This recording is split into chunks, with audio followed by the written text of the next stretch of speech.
ஜனவரி மாதம் நாம் புறப்பட்டோம். அல்லேலூயா.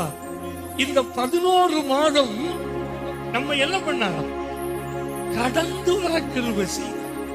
பாடுகளை கடந்து வந்தோம், பிரச்சனைகளை கடந்து வந்தோம், தீமைகளை கடந்து வந்தோம், சத்துருவின் திட்டங்களை கடந்து வந்தோம்.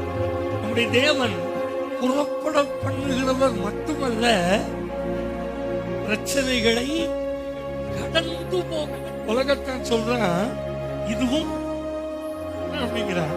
ஆனா நம்ம கூட கர்த்தர் இருக்கிறதுனால எல்லாவற்றையும் கடந்து போக கர்த்தர் கிருபை செய்வார். சட்டமல்லையா சொல்லுங்களேன். உங்களுக்கு ஆண்டவர் சொல்ற வார்த்தை என்ன தெரியுமா? இப்ப இருக்கிற பிரச்சனை, இப்ப இருக்கிற வேதனை, இப்ப இருக்கிற கண்ணீர் எல்லாவற்றையும் கடந்து போவதற்கு கர்த்தர் கிருபை செய்வார்.